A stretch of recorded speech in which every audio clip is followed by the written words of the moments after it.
you recently became a U.S. citizen or are applying for a U.S. passport for the first time, this video is for you. I became a U.S. citizen in 2019 and got my passport in 10 days. I'm going to explain how to apply for a U.S. passport step by step and share 2 common mistakes I see people making that can easily be avoided if you follow all the steps I'm about to share. So let's dive in and get you that passport. For more information like this, subscribe to our channel and hit the bell to be notified when I post a new video every week. If this is your first time applying for a U.S. passport, you have to apply in person. There are 4 steps to applying for a U.S. passport. The first is filling out Form DS-11, the U.S. passport application. Then, schedule an appointment at the nearest passport facility. Now, you can schedule this appointment before you fill out your form. Just be sure that your form is completed before your appointment. Next, gather your supporting documents and payment that you have to submit with your application in person. And finally, attend your appointment. Let's start with step 1, filling out Form DS-11. If you recently went through the naturalization process and received a welcome packet at your oath ceremony, there is usually a passport application form inside. If you don't have the form, let me show you exactly how to get to it. Okay, so to get to Form DS-11, you will go to the Department of State website, which is travel.state.gov, and any links mentioned in this video I will share in the description below. So on this homepage, you're going to go to Get a U.S. Passport. Then you're going to go down a little bit where you will see I need a passport, and you'll click on the first option which says Apply in Person. Now you'll scroll down a little bit and you'll see the first thing here says Fill out Form DS-11. Now, if you click on the plus sign, it'll bring you 2 options. The online form filler, which lets you complete the form online and then you can print it out. Or if you prefer to complete the form by hand, click on the one that says PDF and it will take you to this blank form that you can print out and then fill out by pen. Now, I just want to point out a few things in the actual form itself. So let's take a look at the form. At the very top of the form, you'll see a few different options. You'll see a passport book, passport card, or both. Now, the passport card can only be used for land or sea travel. So unless you live near the border and are frequently going back and forth, you're not going to be able to use the passport card for any other type of travel. But if you'd like an extra form of ID, you can certainly get the passport card. But for most people, the U.S. passport book is more than sufficient, and it's the only thing that works for air travel. Now, the other thing I want to point out is you can choose between a regular book and a large book. And the only difference is a large book just has more pages. It does not cost anything extra to get the large book. So if you travel a lot, I would recommend getting the large book so that you don't run out of pages quickly. Now, as for the actual form itself, it is pretty straightforward. It asks for basic information such as your name, your social security number, your address, and things like that. I do want to point out that in the middle of the page, it says stop and continue to page 2. And it says do not sign the application until requested to do so. So you're not actually going to sign the application until you're actually at the post office or wherever you're submitting your application and the agent tells you it's okay to sign it. So now go on to page 2 where it's more of the same type of information. You'll fill out your parental information, emergency contact information, and things like that. And so that's really it on the actual form. Now let's talk about how to actually schedule your appointment. Now, passport acceptance facilities are typically a public library or a post office. Most people actually tend to do it at a post office, but if you want to see what your options are, you're going to go back to the page where we just got the form from. And if you scroll down a little further, you'll see number 9 says submit your completed application. If you expand that, you'll see an option to click on passport acceptance facility. So now if you click on this, you can enter your zip code, and I'll enter mine here in Brooklyn, New York. And as you can see, there are a variety of options. It's a combination of post office and public libraries. So now if you want to actually schedule your appointment at the post office, you do it directly on the post office website. So let me show you how you do that. You simply go to usps.com/scheduler, which brings you over to this page. And here you'll just choose a service. And in this situation, it's a new passport only. And if it's just you, you'll select one. And then you can search by location. So similar to before, we can enter your zip code. And it'll then bring up the nearest locations to you that have appointments. So I'm going to select the location that's the closest to me.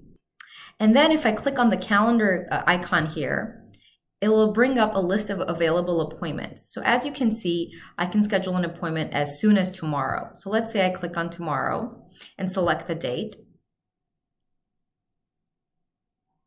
It then brings up a variety of times. And as you can see, there are a ton of appointments available. Now, I'm not going to go ahead and actually book it, but you just provide your contact information, review your appointment, and then go ahead and confirm it. And then you'll get a confirmation email.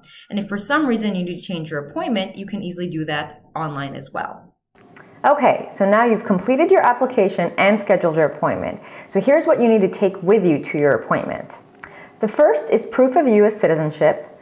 This can be your naturalization certificate or a U.S. birth certificate if you were born here. Now this is where I see the first mistake people make. You need to take the original and a photocopy. I saw a lot of people coming into the post office without photocopies and they had to leave and come back, and that's just a waste of your time. So be sure to take a photocopy of this.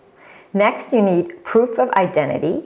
Now the easiest thing to do is take your license or state ID, but remember it must be an in-state ID. If it's not, then you need another form of identity as well. So if you have an out-of-state ID, you can take something like your valid foreign passport or your global entry ID. You can find a full list of acceptable IDs on the Department of State site, and I will link to that in the description below. Again, be sure to take a photocopy of the front and back of your license or state ID. The next thing you'll need is one colored passport photo. The easiest thing to do is go to a CVS, Walgreens, Walmart, Duane Reade, whatever the closest facility is near you that does passport photos. And remember, if you wear glasses, to take them off. No glasses in passport photos, and that's it on the photos. Now, whether you use a birth certificate or a naturalization certificate as citizenship evidence, the post office is going to keep it. Now, don't be alarmed. It will be mailed back to you, and don't be alarmed if your new passport comes to you without it. It usually comes in 2 separate mailings. Mine came a few days apart in 2 separate mailings, and I was really nervous about giving up my original, thinking it would get lost, but I got it back, no issues, and tons of people do it all the time without any issues. Now let's talk money and timelines. This is where I see the second mistake people make in the process. As of today, the Department of State website states that the standard processing time for a new passport is 6 to 8 weeks. If you choose to expedite it and pay extra, it is 2 to 3 weeks. Now, I paid to have mine expedited and got it in 10 days, which is even faster than the 2 to 3 weeks stated on the website. If you need it even faster than that because you have an emergency, there is a way to do that. Just let me know in the comments and I'll share that process with you. A passport book currently costs $110, and then the passport facility charges a $35 execution fee. If you choose not to expedite your passport, this is all you pay. I chose to have my passport expedited because I had travel coming up and I needed my passport sooner. Now I'm going to share with you what I paid in total, but I also want to show you where you can go on the Department of State website and use their fee calculator to make sure that the fees you're going to be paying are the most current and up to date. Okay, so we're going to go back to this page one more time where we got the form, and we're going to scroll down below to number 8 where it says calculate fees. You're going to expand that, and at the very bottom you'll see a link for passport fees. We're going to click on that and it'll bring us to this page where at the very top you will see something that says fee calculator. We're now going to click on this and follow the prompts. So it asks me, where do I reside? United States. What is your date of birth? I'm going to pick an arbitrary date of birth. Have you ever had a US passport? No. And then we're going to click next. Now, I chose to just get a passport book, which you can see is $110. Then I chose to expedite it, which is an additional $60. And then for even speedier delivery, I checked 1 to 2 day delivery. And now you can see exactly what I paid, which was $222.13. Now again, if you chose not to expedite it, you would simply pay the $110 plus the $35 fee and none of these other costs. Now I want to talk a little bit about payment methods because it's important, so let's do that. Whether you choose to expedite it or not, your payment is broken into 2 parts, paid with different methods. For the $110 passport book, expedited fee, and speedy delivery, you pay by check or money order.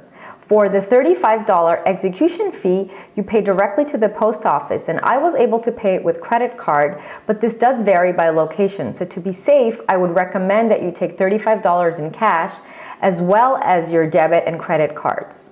If you aren't sure of the total amount that needs to go on the check, then just leave it blank and fill it out at the counter when you're actually at the post office.